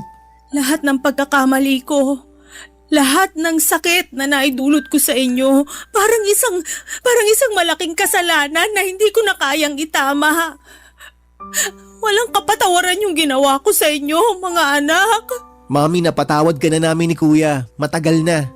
Hindi ko alam kung paano ko mapapalitan yung panahon na nawala sa atin, pero kung may pagkakataon pa, babawi ako sa inyong dalawa. Ang importante po, narito tayo ngayon at nandiyan kayo sa tabi namin. Hindi na natin may babalik ang nakaraan pero sigurado ako na mas marami pang magagandang bagay na mangyayari. Lalo na ngayon na magkakasama na tayo. Salamat mga anak. Hindi ko alam kung anong ginawa ko para maging deserving pa ako ng pagmamahal nyo. Pero sobrang nagpapasalamat ako na may pagkakataon pa akong magbago at maayos ang lahat. Sobrang bigat ng kasalanan ko sa inyong dalawa. Mami, mahal na mahal ka po namin. Dylan, nagbulag-bulagan ako sa mga ginawang kahayupan sa iyo ni Nathan dahil lang sa pagmamahal ko sa kanya at sa kagustuhan ko na maging legal na residente. Naging impyerno ang buhay mo dahil hinayaan ko siya sa mga ginawa niyang kawalangyaan sa iyo, anak. Hindi mo deserve lahat ng nangyari sa iyo. I'm so sorry. Mami, aaminin ko po. Sobra ako nasaktan nang malaman ko na sinasaktan ni Nathan si Dylan. Akala ko po kasi noon, mas magiging ligtas si Dylan sa inyo. Lalo na't siya yung paborito niyong anak kahit noon pa man. Huwag niyo po sanang mamasamain pero wala naman pong problema sa akin kung siya ang paborito niyo. Ang sa akin lang po, sana pinrotektahan niyo siya laban sa hayop na yun. Pero sa sobrang dami na nang nangyari, hindi ko na po kaya magtanim ng sama ng loob laban sa inyo. Masaya lang po ako ngayon at ligtas kayo. Jasper, sobrang laki ng kasalanan ko sa iyo, anak. Nagkulang ako bilang nanay mo at hindi ko naparamdam sa iyo yung pagmamahal na karapat dapat mong matanggap mula sa isang ina. Anak, maraming salamat dahil sa kabila ng lahat hindi ka nagdalawang isip na tulungan ang kapatid mo. Sobrang nagpapasalamat ako at nilayo mo siya kaagad sa malaimpyernong lugar na yon. Bakit, Mami? Ano nangyari? Nahuli ko si Nathan na ng bababae. Tapos nung kinumpronta ko siya tungkol dito, nagwala siya at muntik na niya akong mapatay. Sinira at binasag niya rin lahat ng mga natitirang gamit sa kwarto ni Dylan. Hindi ko lubos maiisip na baka nasaktan niya ng husto yung kapatid mo kung hindi mo siya sinama pa uwi dito sa Pilipinas. Napakawalang hiya niya. Mami, please sabihin niyo sa akin na pinakulong mo na ang hayop na yon. Anak, hindi ko na kaya na makita pa ang pagmumukha niya. Sa mga panahong yun, na-realize ko kung gaano kabigat at katindi ang pagkukulang ko sa inyong dalawa. Wala na akong ibang inisip ng mga panahon na yun kung hindi ang makabawi sa inyong dalawa. Kaya ginamit ko yung natitirang pera ko para makauwi dito sa Pinas. Mami, kailangan nyo na siyang hiwalayan ng tuluyan. Ayoko na magkaroon pa kayo ng kahit na anong ugnayan sa kanya. I-delete nyo na yung phone number niya sa phone nyo. I-block nyo siya sa lahat ng social media. Baka masundan niya tayo dito tapos saktan na naman niya ako. Ayoko na ng ganun, Mami. Hindi ko na kaya. Dylan, makinig ka sa akin. Wala nang mananakit sa'yo dito. Ligtas ka na sa poder namin. Hindi na ako makakapayag na may manakit pa sa'yo. Anak, makinig ka sa kuya mo.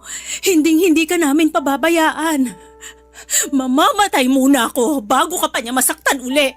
Naiintindihan mo ba yon? Kuya, Mami, mahal na mahal ko po kayo. Mahal ka rin namin, Dylan. Huwag ka mag-alala, anak. Magbabago na ang lahat simula sa araw na to. Hindi na tayo maghihiwalay.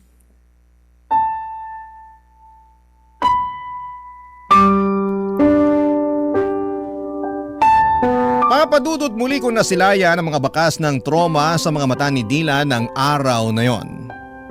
Sobrang aking pag-aalala para sa kanya. Ngunit sa tulong namin ni Mami ay unti-unti at tuluyan din niyang nalaman na hindi siya dapat matakot pa. Si Mami po ay nanirahan kasama namin ni Dylan sa kondo na inuupahan namin. Habang ako ay patuloy sa aking trabaho bilang isang software engineer, si Dylan ay nagsusumika pa rin sa kanyang pag-aaral. At si Mami naman ay nagsimula ng magtrabaho bilang hotel receptionist.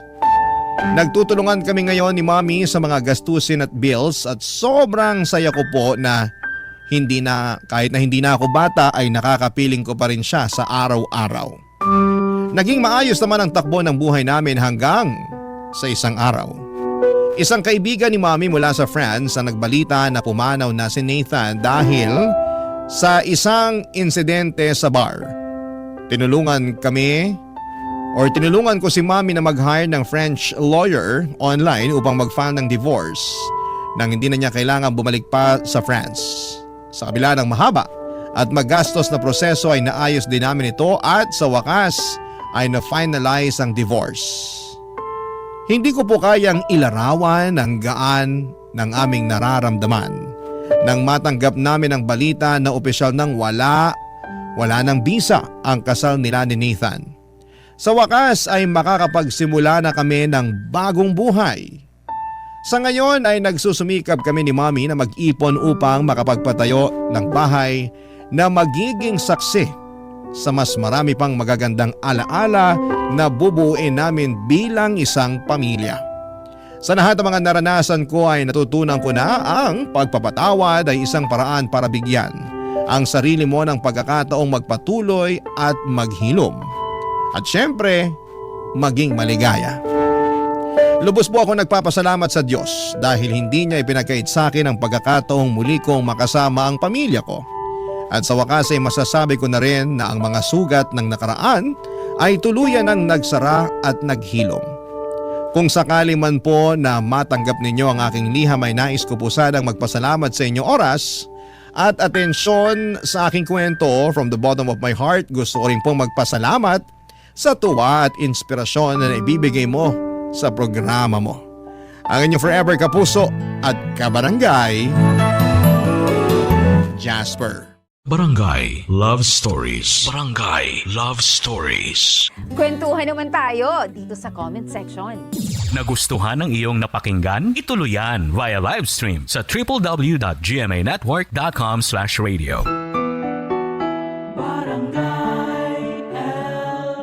In Mega Manila, 97.1. Forever.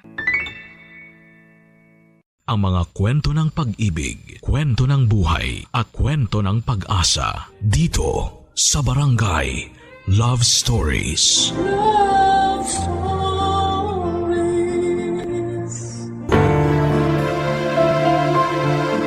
Marami sa atin ang araw-araw na nakikipagsabayan sa agos ng kahirapan. Parang walang katapusang karera habang ang presyo ng bigas, gulay at pamasahe ay pataas ng pataas. Ang sahod naman ay tila nananatiling nakaidlip. Marami ang natutong humawak sa dasal at umaasang balang araw ay makakaahon din, matitikman din ang kahit kakapiranggot na ginhawa. Ikaw, kabarangay, kailan mo nasambit sa sarili mo na all is well pa rin? Kahit halos lahat ay tila hindi na maayos. Dear Papa Dudut, ako po si Boyet, 26 years old sa ngayon, pero yung ikikwento ko po sa inyo ay parang kailan lang nangyari sa buhay ko. Bata pa lamang po ako noon, nakatira po ako sa tiyahin ko sa Cavite. Simula sanggol pa lamang ako ay sa kanya na ako lumaki. Pasalamat ako at binuhay niya ako kahit medyo malupit po siya. Naalala ko pa nga mga sigaw niya sa akin na parang bangungot sa gabi, Papa Dudut. Kaya gusto ko noon na makita ko ang nanay ko. Gusto kong kunin niya ako at magising sa bangungot na yon. Pero wala pong nanay na dumating. Ang sabi nila ay prostitute daw ang nanay ko. Matapos akong iwan sa tiyahing ko ay hindi na ako binalikan pa. Kaya walang araw na hindi ko tinatanong ang sarili ko kung mahal ba ako ng nanay ko. Kasi wala naman sigurong nanay na iniiwan lang ang anak. Kaya naman tinanggap ko rin ang sinasabi nila na patay na siya para mapanatag ang kalooban ko.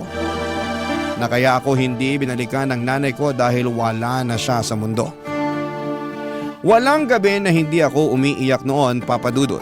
Tinatago ko ang pag-iyak ko dahil tinutokso nila ako na mahina daw ako. Lampayatot at iyakin. Bakit ba kapag lalaki hindi pwedeng umiyak? Tao naman tayo. Marunong tayong umiyak kung nasasaktan. Dahil sa mga dinanas ko sa tiyahing ko ay nag-ipon ako ng pera galing sa pangangalakal ko. Gusto kong makaipon ng pamasahe.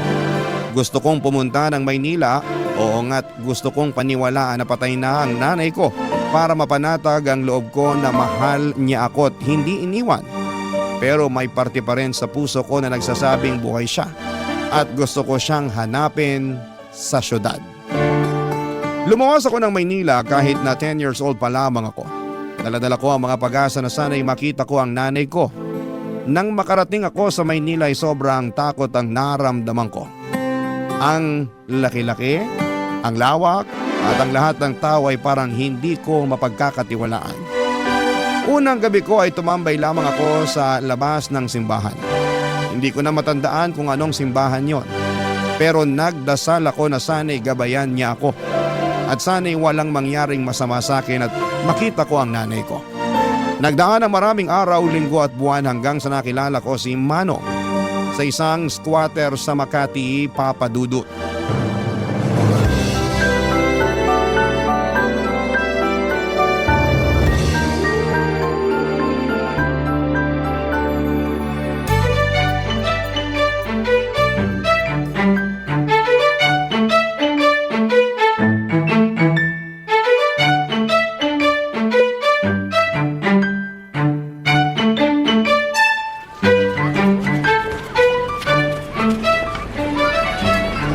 Boyet!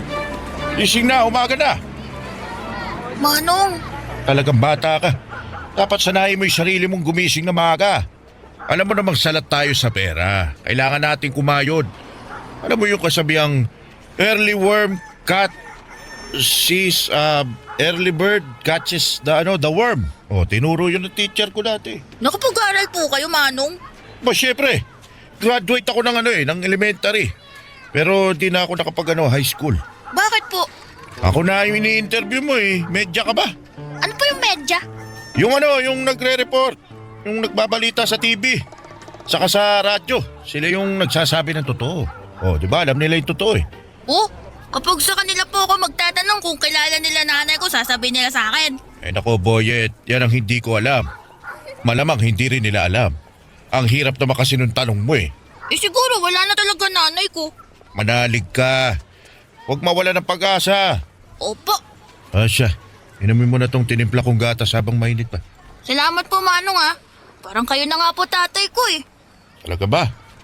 Tatay yung tingin mo sa akin? Opo. Di ba yung mga tatay nag-aalaga sa mga anak nila? Eh, pinagtitimpla niyo ako ng gatas eh. Ginising niyo ako para lang ipainom sa akin to. Ay nako, sige na. Ako na tatay mo. Pero Manong pa rin yung itawag mo sa akin ha. Baka pagkamalan talaga akong anak kita. Hindi na ako makapanligaw niyan. Opo, Manong. Eh yan, mabuti nang nagkakaintindihan tayo. Eh, Manong, salamat po sa pagkup-kup niyo sa akin ha. Kung hindi dahil sa inyo, baka patay na ako. Wala akong makain nun eh. Naisipan ko na nga magnakaw dahil sa gutom eh. Pero nandun kayo. Eh, mabuti naman, hindi ka nagnakaw. Alam mo, marami nang magnanakaw na nakaupo sa pwesto.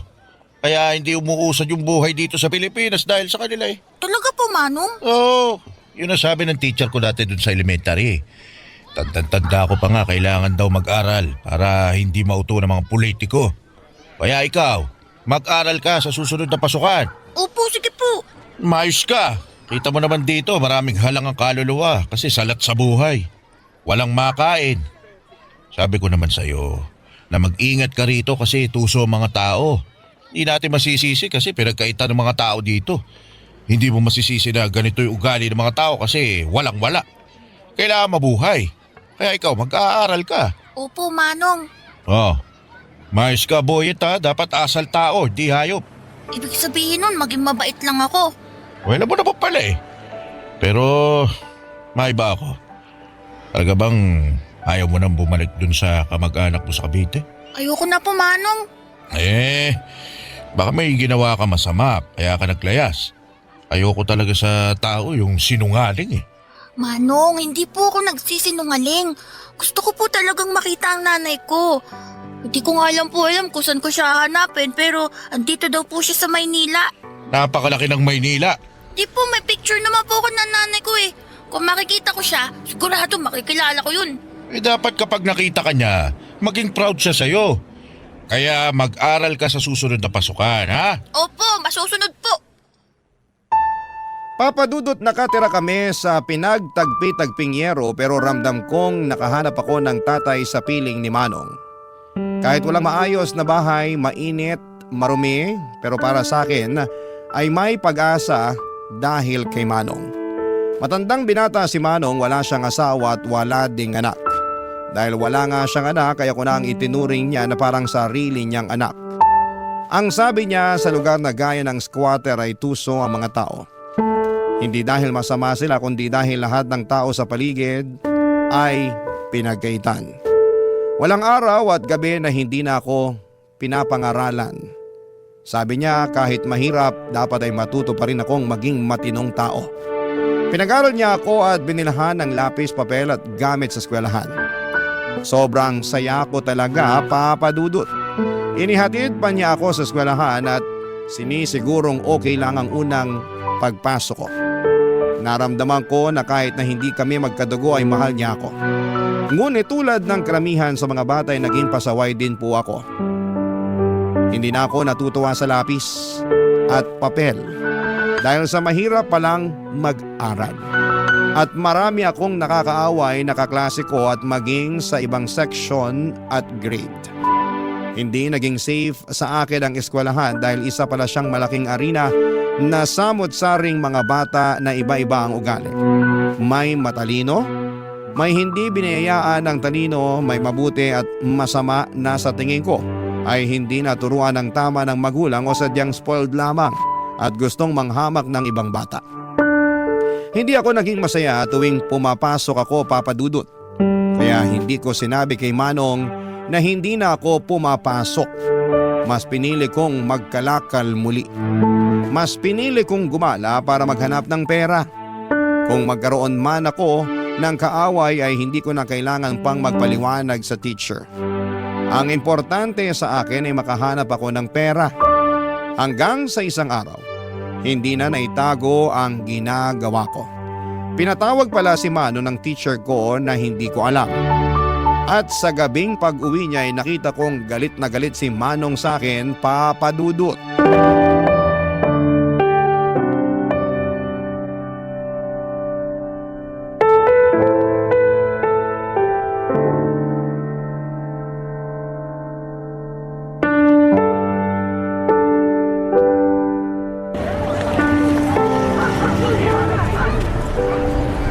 Ano tong ginagawa mo, Boyet? Bakit hindi ka pumasok, ha? Pumapasok po ako, Manong. Alam mo ba na ang sinungaling ay kapatid ng magnanakaw? Ayokong lumaki kang maging masamang tao, ha? Manong! Pinatawag ako ng teacher nyo. Sinabi niya sa akin na 2 linggo ka nang hindi pumapasok. Alam mo bang nagulat ako sa nalaman ko kasi ang alam ko pumapasok ka. Binibigyan pa kita ng baon. Pinaghahandaan ng makakain dahil ayaw kong walang laman yung tiyan mo. Dahil nagkakasakit sa ulo ang walang kain. Boyet, para sa'yo to. Kaya wag kang magsisinungaling sa akin. Manong, kasi, nahirapan ako eh.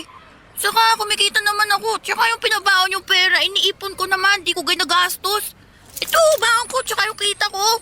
Boyet, naiintindihan mo ba ako? Pinapaaral kita, hindi kita inuobliga na magtrabaho. O kumita ng pera kapag araw ng pasukan. Kapag wala naman pasok, malaya kang gawin yung gusto mo. Magtrabaho, maglaro, ano pa problema? Ano ba mahirap na pumasok ka lang sa paaralan? Kasi, Manong, Sige, magsalita ka, makikinig ako. Gusto mo bang habang buhay na nasa magulong lugar na to? Gusto mo bang tumanda na katulad ko, ha? Nilamon na lang ng basura ang buhay na unti-unting nabubulok? Manong, sorry na po. Alam mo, anak na ang turing ko sa'yo. Naging responsibilidad na kita. Hindi na kita pwede pabayaan, Boyet. Hindi ako nagkaanak. Ayaw ko magkaanak, kaya hindi ako nag-asawa kasi takot ako eh. Takot ako sa responsibilidad. Kita mo naman, ano may bibigay ko magandang buhay sa pamilya ko, sa magiging anak ko na mahirap pa ako sa daga. Ayoko maghirap ang magiging pamilya ko, ang magiging anak ko. Pero nung dumating ka, naisip ko, ako na ang pamilya mo.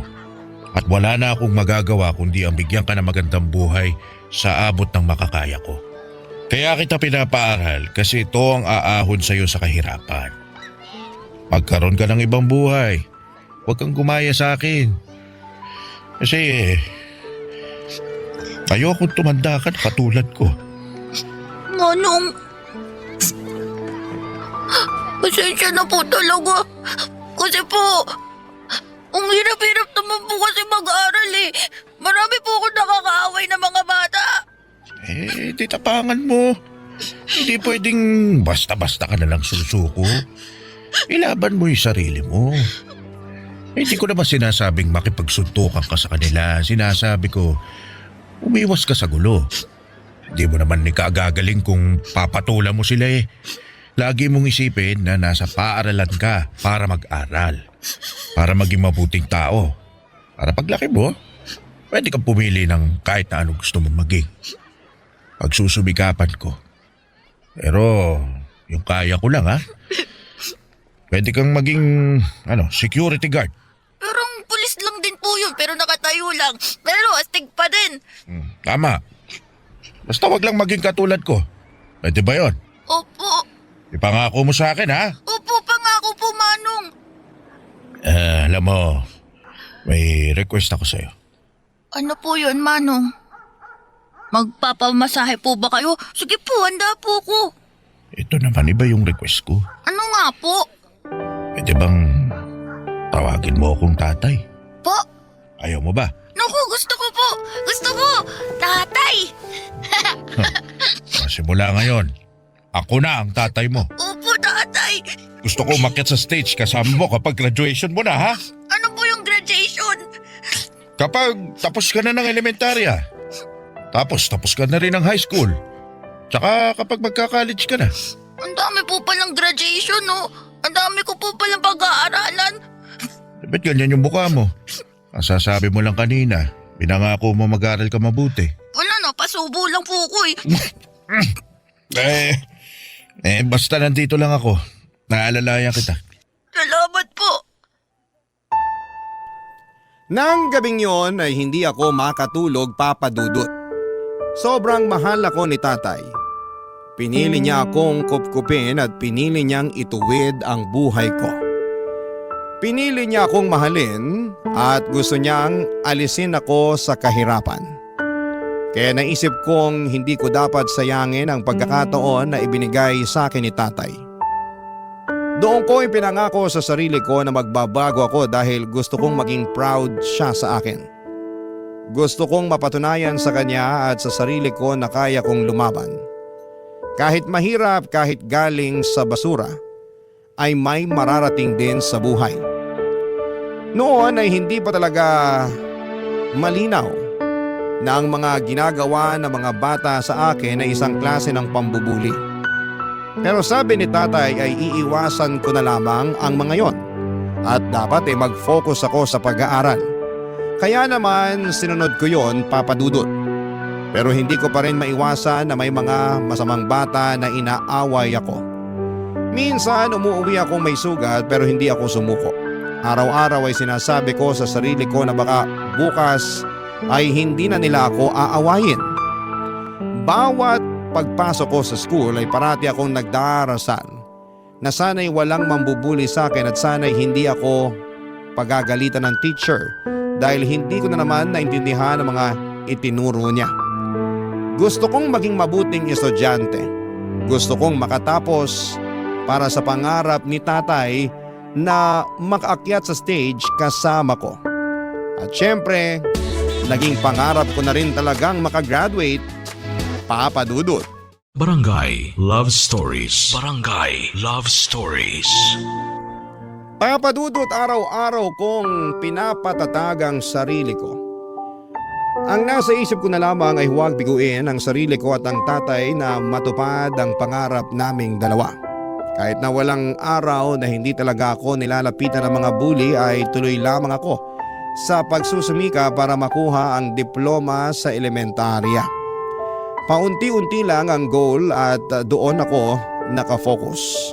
Tinapangan ko talaga sa bawat pagsikat ng araw at sabi ko na sa gabi, wala na naman ang mga bully at kasama ko naman si tatay. Pero ayun na nga, sa school ay sobrang hinahamak talaga ako. Kesyo nakatira ako sa basura, sa squatter, nangangalakal at ang baon ko ay galing daw sa basura. Kahit ano pang sabihin nila, iniisip ko na lamang na may pera naman sa basura at may pupuntahan itong pagsusumikap ko sa pag-aaral. Ngunit isang araw, ibang bully naman ang dumating.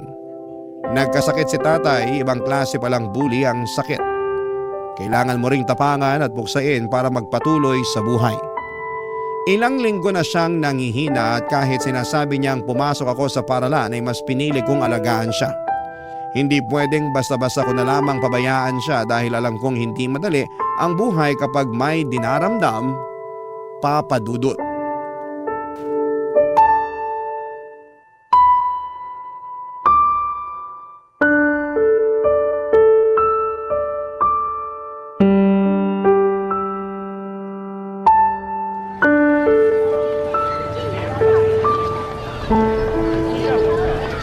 Tay, dahan-dahan lang po. Maupo na po kayo. Tay, kailangan niyo pong kumain para lumakas kayo. Di ba ito yung ginagawa niyo sa akin tuwing may lagnat ako? Alam mo, kaya ko naman yung sarili ko. Talaga si tatay, oh. Ayaw talagang inaalagaan siya. Sige na, mag-ayos ka na. Maraming araw na hindi ka pumapasok. Hindi po, tay. Dito muna ako sa bahay. Ay nako, huwag na matigas ang ulo. Paano ka gagraduate niyan kung parati kang absent? Baka ibagsak ka ng teacher mo. Tay naman eh. Anong tayo naman? Oh, sige na, pumasok ka na. Kakainin ko na tong pagkain. Paano kung darating yung sinasabing demolition? Paalisin tayo rito. Sino kasama nyo? Kung nandito ako, masasamahan ko kayo. Hindi nila tayo mapapaalis. Naganda na yung mga kapitbahay natin ng mga ipambabato sa mga yun. Nakita ko ron sa kabilang kanto. Grabe ginawa nila.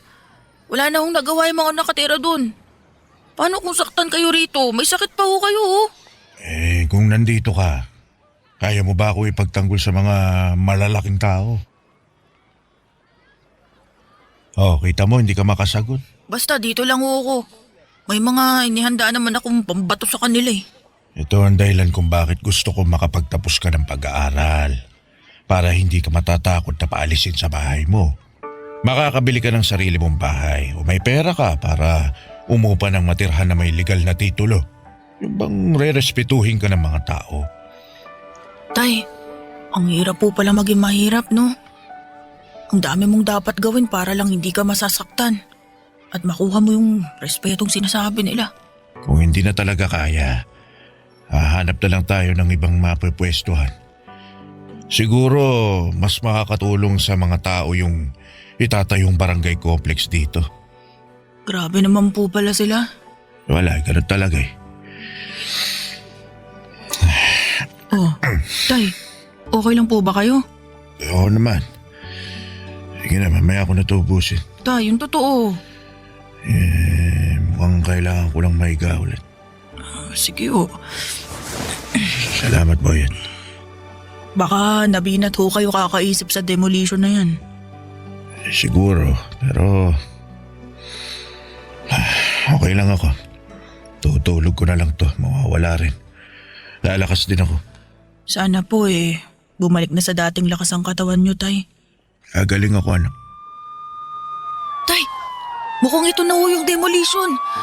Titingnan ko sa bintana. Tay, ito na nga ho yung demolition. Tay! Uy, Tay, gising! Tay, kailangan na nating lumabas. Tay! Tay, wag na ho kayong matulog. Kailangan na nating lumabas ng bahay. Tay, bakit parang hindi ka na humihinga? Tay!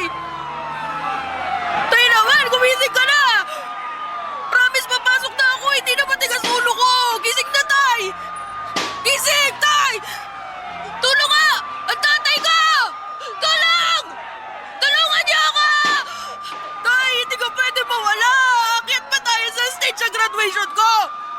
Tay! Tay, wag mo ko iwan! Tay! Tay! Tay! Papadudod, sobrang sakit balikan ng araw na yon. Lahat nagkakagulo dahil sa demolition habang binawian ng buhay si Manong, ang tatay ko. Kaya naman sobrang galit na galit ako sa mga taong nag-demolish sa squatter. Para kaming mga ipis na pinupuksa na lamang at pinapalabas sa aming mga lungga na parang basura sa lipunan na walang karapatang mabuhay ng may dangal. Tandang-tanda ko na kahit na hindi man natuloy yung sabi nilang end of the world noong 2012, para sa akin ay parang natapos at gumuho talaga ang mundo. Hindi ko alam kung kaya ko bang mabuhay na wala si tatay. Bakit ganon sila sa mahihirap? Pinapalis nila sa lupang yon para tayuan nila ng barangay hall, health center at basketball court. Bakit hindi kami tulungan na bigyan ng marangal na buhay? Nagsumikap kami araw-araw at hindi po kami batugan. Sana yung gobyerno ay nakita ang hinaing ng mga taong gusto lamang ng may masilungan at matawag na tahanan. Kasi ang mga taong ito ay hindi pinapangarap na maging squatter lang habang buhay. Pero sadyang may lapang tadhana at pagkakataon para sa kanila. Mahirap ang buhay. Mahirap makaahon sa kahirapan. Kahit sobrang sakit sa loob ko kasi hindi ko matutupad yung pangarap namin ni tatay, huminto ako sa pag-aaral kasi kailangan kong unahin ang kalam ng sikmura ko kesa sa pag-aaral. Pasalamat na lang ako dahil sa paghihikayat ni tatay na mag-aral ako ay natuto naman akong magbasa at magsulat. Pero syempre hindi ganon kalawak ang pag-intindi ko sa mga bagay-bagay. basic lang at marunong din akong magbilang kaya alam kong humawak ng pera. At dumating ang isang bagay na masasabi kong mas malaki ang kikitain ko kesa sa pangangalakal. Ibang kalakal na ang ginagawa ko kahit 15 years old ako noon. Pinasok ko ang pagbebenta ng katawan. Nagbigay ako ng aliw sa mga parokyano. Wala akong pinipili. Tama. Nagaya ko sa nanay ko. Ang kaibahan lang ay hindi ako nabubuntis kasi lalaki ako. Sa bago kong trabaho ay nakagawa ko ng sarili kong maliit na bahay sa isang squatter din. At sa bawat oras, hindi ko makakalimutan si tatay. Parating pabalik-balik sa utak ko ang sinabi niya sa akin na kailangang maiba ang buhay ko. Hindi pwedeng mabubulok ako sa squatter. Kalaunan ay nakapagtrabaho ako sa bar at doon ko nakilala si Nelia na naging girlfriend ko. Pareho kaming hamak na isang mamitang nagbibigay sa amin ng customer.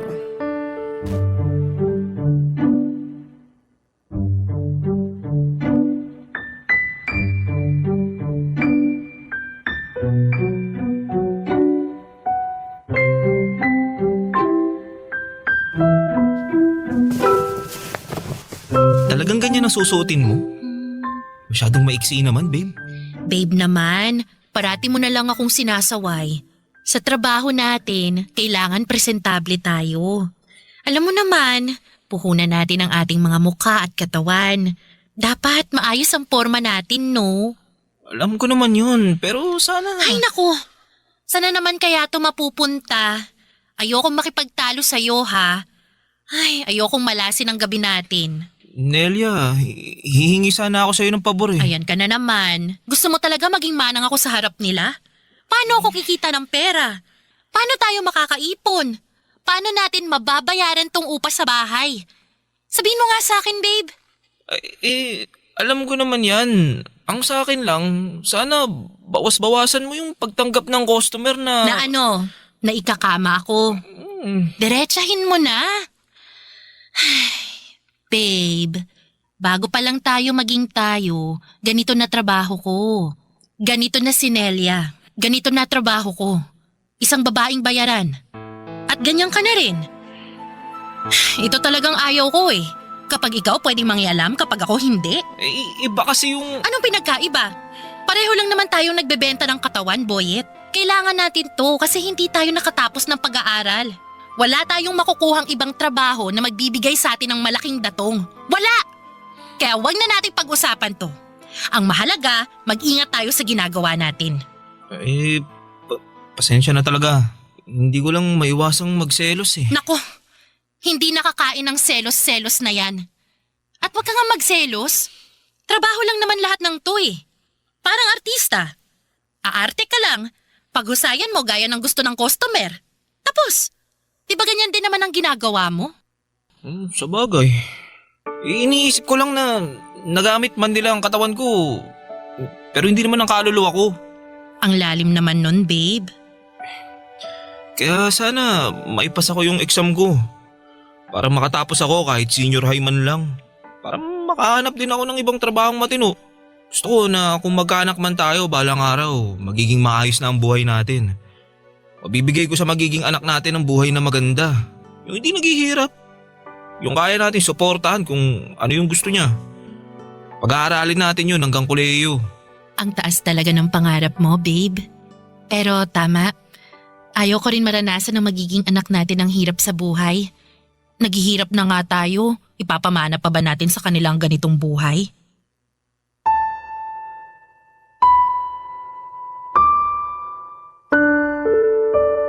Papadudot na encourage ko si Nelia na mag-ALS. Sinubukan niya talaga, papadudot. Maraming beses na parang gusto na niyang sumuko pero parati ko pa rin siyang sinasabihan na para ito sa aming dalawa. Para pwede naming sabihin na may pinag-aralan kami. Pero dumating ang 2020, nagka-pandemic. Naging isang dagok ito para sa amin at maging sa mga kababayan natin. Naging mahirap ang buhay at nawalan kami ng customer kasi nga ay nasa bahay lahat ng tao. Ang daming restrictions. Pati ang ipon namin ay naubos dahil wala talagang trabaho. Naisipan ko na lamang kung talaga bang may Panginoon kasi puro pahirap na lamang ang naranasan ko. Nagsusumikap naman ako sa buhay pero parang ang hirap pa rin. Paano kaya kami magso-survive? Paano ang isang tulad naming dukha ang kakayaning mabuhay sa gitna ng pandemya na walang trabaho? Ang hirap talaga, Papa Dudut. Nakakadurog ng puso ang sitwasyon, nakakapanghina ng loob na para bang inalisan na naman kami ng pagkakataong mabuhay. Ang hirap pong maging mahirap at ang masakit ay maraming tao ang tingin sa amin ay palamunin. Nakapila lamang para sa ayuda at pasanin ng lipunan. Sa totoo lang po, Papa Dudut, gusto kong hingi na sana'y magkapalit kami ng buhay para malaman niyang nagtatrabaho kami para mabuhay. Pero sadyang mailapang kapalaran sa kagaya naming salat sa buhay. Barangay Love Stories. Barangay Love Stories. Hindi naging maganda ang pagsasama naming dalawa dahil sa sitwasyon, Papa Dudut. Ang hirap ng walang pera, walang customer and mahirap ang buhay sa panahon ng pandemic. At dahil nga sa mga restrictions ay nawalan kami ng hanap buhay. Siguro hindi lang kami, marami sa ating kababayan. Sana nga ay yun na ang huling pandemic sa mundo. At dahil nga sa hirap ay parati kaming nag-aaway at mainit ang ulo. Totoong nakaka-high blood ang walang pera. Pero nang malift ang mga restrictions ay unti-unting bumalik ang lahat. Nagkaroon na ulit kami ng trabaho at magkahiwalay kami ng bar. Nagkikita na lamang kami tuwing umuuwi ng bahay at ang importante ay magkasama pa rin kami. At gaya nga ng dati ay balik kami sa dating gawi. Ang pagbebenta ng panandaliang aliw.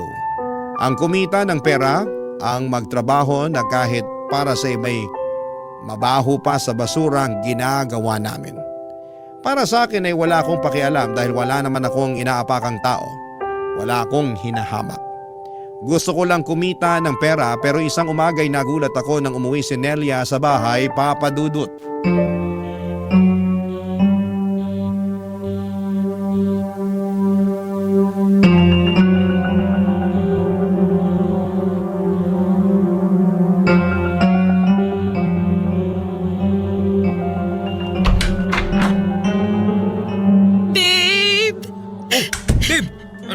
Sa'yo?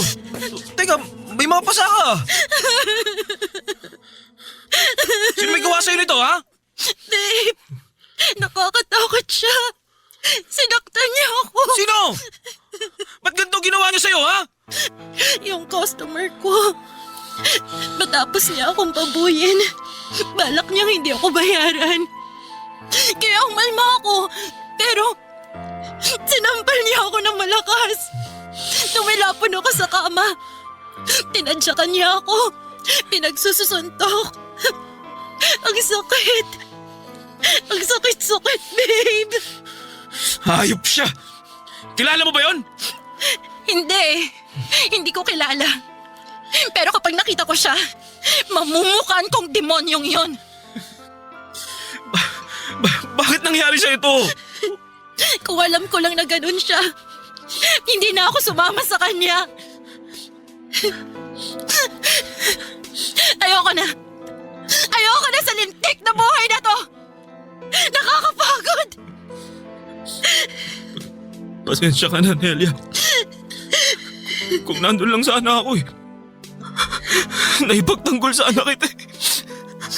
Ang dami nitong mga sugat at pasa mo.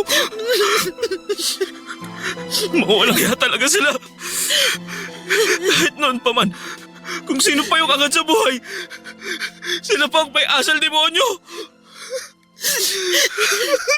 Siguro nga, ito na yung panahon na hihinto ko ng ganitong trabaho. Ayoko na. Kaya magsusumikap ako. Mag-aaral ako. Gusto ko makapagtapos para makakuha ng matinong trabaho na hindi yuyurakan ng pagkatao ko. Tama yan. Papangako ko sa'yo na balang araw. Ire-respeto tayo ng mundo. Hindi na tayo mamaliitin. Hindi na tayo papabuyin. Magiging tao na ang tingin sa atin.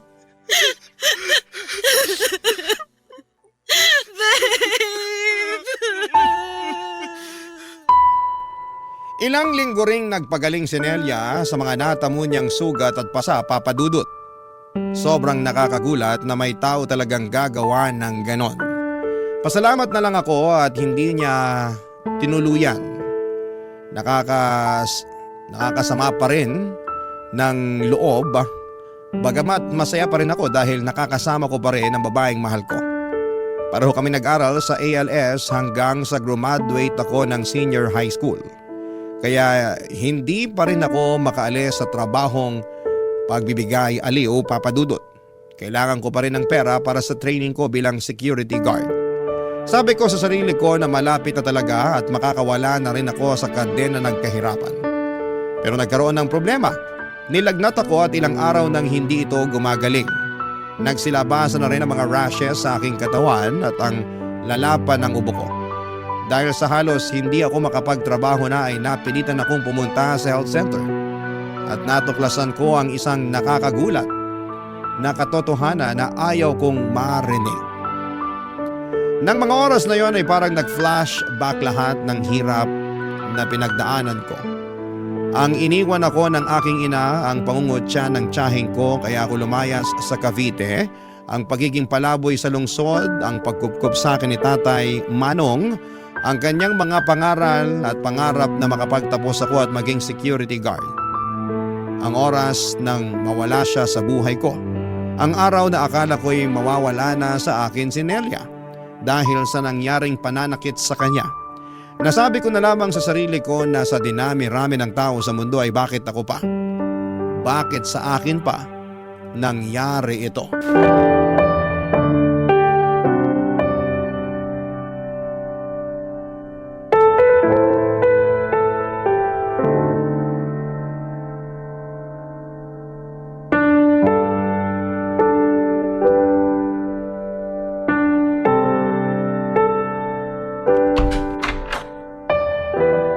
Babe, ang tagal mo namang bumalik.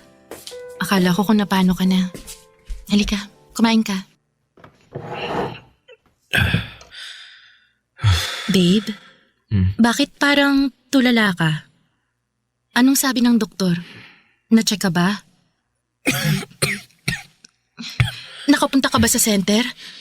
Naku, sana pumayag kang samahan kita. Pwede ko namang isarado muna tong tindahan eh. Boyet? Bakit? Akala ko, malapit ko na matupad ang pangarap ko eh.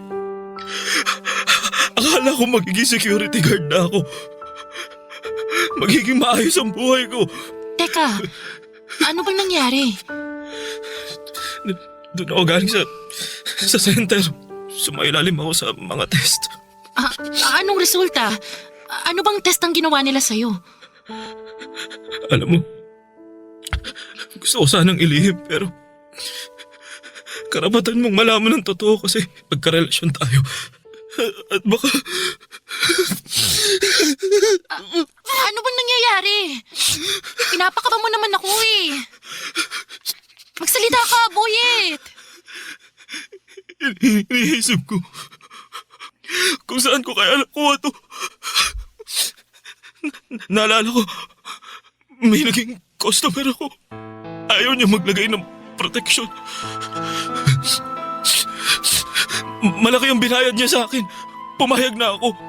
Kasi isang beses lang naman eh. Teka, huwag mong sabihin nagpositibo ka. Patawarin mo ako, Nelia. Bakit mo ginawa yan? Akala ko kasi ano eh. Ibig sabihin, hindi.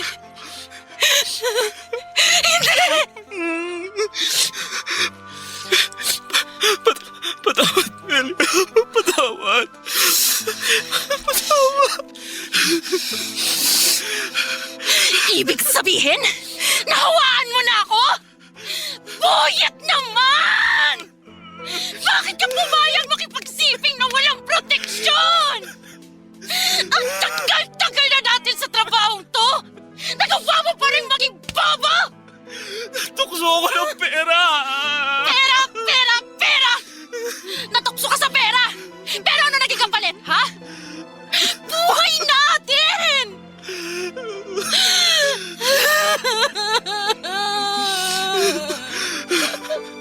Ayoko, Boyet!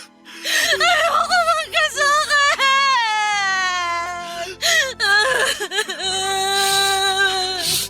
Ayoko magka-AIDS! Ayoko! Nelia, patawarin mo ko. Lintik ka! May magagawa ka yung pagiging mo ng tawad! Alam ko hindi madali ito. Pero hirap na ako eh. At kasalanan mo yun! Tanga! Nelia! Nelia!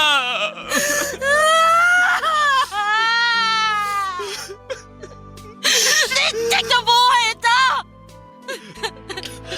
Kailan ba tayo lulubayan ng malas? Kapag wala na tayo sa mahirap na mundong to!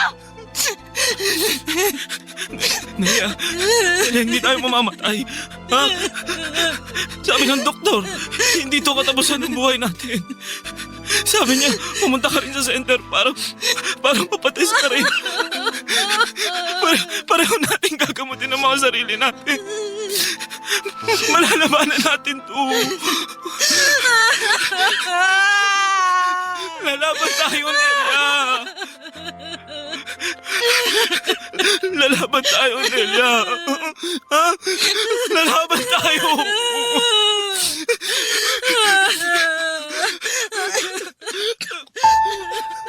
Parang teleserye ang naging buhay ko, Papa Dudut. Masalimuot, pero kahit ganito ang nangyari ay nagpapasalamat pa rin ako dahil may pag-asa pa rin.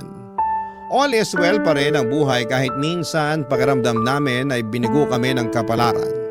Kahit na hindi kami gaanong guminhawa ay nagpapasalamat pa rin ako sa Panginoon dahil buhay kaming dalawa. Siguro ay baka hindi na kami magkakaanak kahit sabi ng doktor ay may chance naman basta under gamutan at alaga ng mga doktor. Pero tinanggap na rin namin ni Nelia kung hanggang dito na lamang kami. Masaya pa rin ako dahil kasama ko si Nelia at nagagawa naming mamuhay ng normal araw-araw. Ang mahalaga ay hindi namin nakakalimutang inumin ang gamot. Naging SG din po ako, Papa Dudut, at si Nelia naman ay nakapagtapos ng senior high school pero hindi na siya nagtatrabaho. Focus siya sa aming sari-sari store. Kahit maliit lang ang kinikita ay maayos naman ang naging takbo nito. Ang importante sa ngayon, Papa Dudut, ay buhay na buhay kami at may mga NGO na handang tumulong sa katulad namin.